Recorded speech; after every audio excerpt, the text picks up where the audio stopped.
49 cars. That's how many a 102-year-old car company sold across an entire continent in a single month. The year before, nearly 2,000. 4 words from a competitor made it worse. Do you sell cars? This is the story of a company that deleted its own history and almost deleted itself along with it. In November 2024, Jaguar released a 30-second advertisement. No cars appeared in it. Not one. Within 48 hours, that video reached over 160 million people. Not because they loved it, because they couldn't believe what they were watching. 5 months later, the sales numbers arrived, and they told a story darker than anyone expected. For most of the 20th century, Jaguar meant something specific: speed, elegance, British confidence. Enzo Ferrari, the man who built Ferrari, once called Jaguar's E-Type the most beautiful car ever made. Prime ministers rode in them. Movie stars were photographed beside them. The company's founder had a motto: copy nothing. For decades, they didn't have to.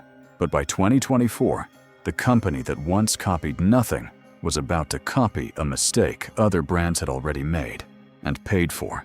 To understand how Jaguar reached this moment, you have to understand what came before it. Under Ford's ownership in the 2000s, Jaguar tried to chase BMW's success with a cheaper sedan called the X-Type. It was built on a Ford platform. Critics called it a rebadged Ford wearing a Jaguar emblem. It failed to attract new buyers and alienated the loyal ones. By 2008, Ford had lost so much money on Jaguar that they sold it, along with Land Rover, to an Indian company called Tata Motors for less than half of what they'd invested. It looked like the end of a British icon. Instead, it became a second chance. Under Tata, Jaguar found its footing again. New SUVs, modern styling. In 2018, global sales hit an all-time high: 180,000 vehicles in a single year. It looked like Jaguar had solved its identity crisis. It hadn't. Beneath the surface, the numbers told a different story. Jaguar's SUVs were popular, but barely profitable. Industry analysts believed the company was selling many of its cars at a loss, propped up entirely by profits from its sister brand, Land Rover. By 2024, global Jaguar sales had collapsed to a fraction of their peak.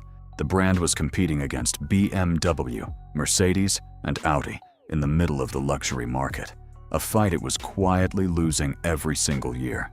Leadership faced an impossible question: fight harder in a market you're already losing, or abandon it completely and gamble on something nobody had tried at this scale. They chose the gamble. In 2021, the company announced a plan called Reimagine. Every existing Jaguar model discontinued. The brand would relaunch years later as an all-electric, ultra-luxury label, competing not with BMW, but with Bentley and Rolls-Royce. To get there, they would do something almost no car company had ever attempted: stop selling cars completely. For years. On November 18, 2024, Jaguar deleted its entire social media history.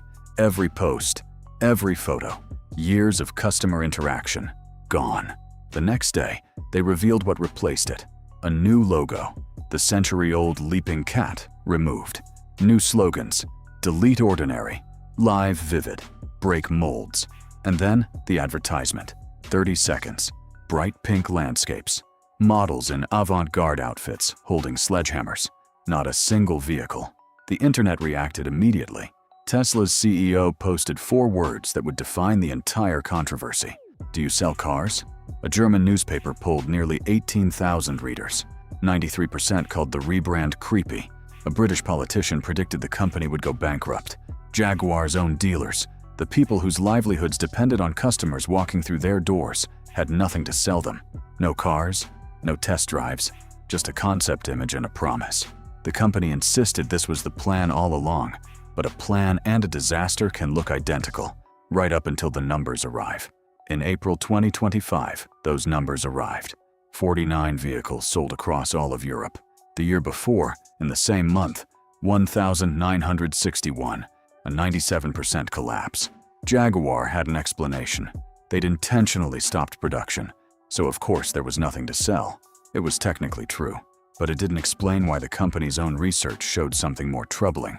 Awareness of the brand had risen, but almost nobody said the campaign made them want to actually buy one. By July 2025, the CEO announced his retirement. The advertising agency responsible for the campaign was fired months before their contract ended. A year after the rebrand launched, the chief creative officer behind it all was dismissed, reportedly escorted from the building. Meanwhile, the parent company posted record profits, driven entirely by Land Rover, the sister brand that never stopped selling cars, never deleted its history, and never told its customers they were the problem. Every failed rebrand tells the same story in different words. Apple never told Mac users they were obsolete when the iPhone launched. Porsche never abandoned its 911 loyalists when it introduced an SUV. The lesson those companies understood, and Jaguar didn't, is simple. You can evolve a brand. You can even take enormous risks with it, but you cannot build a future by telling the people who believed in your past that they were the mistake. Jaguar didn't just lose sales in 2024. It severed 100 years of trust in 30 seconds and bet everything that a new audience would arrive before the old one finished walking away. As of today, that bet still hasn't been settled. The real Jaguars, the electric ones the entire gamble was built around, haven't even reached showrooms yet. Empires rarely collapse in a single day. They disappear one deleted history at a time.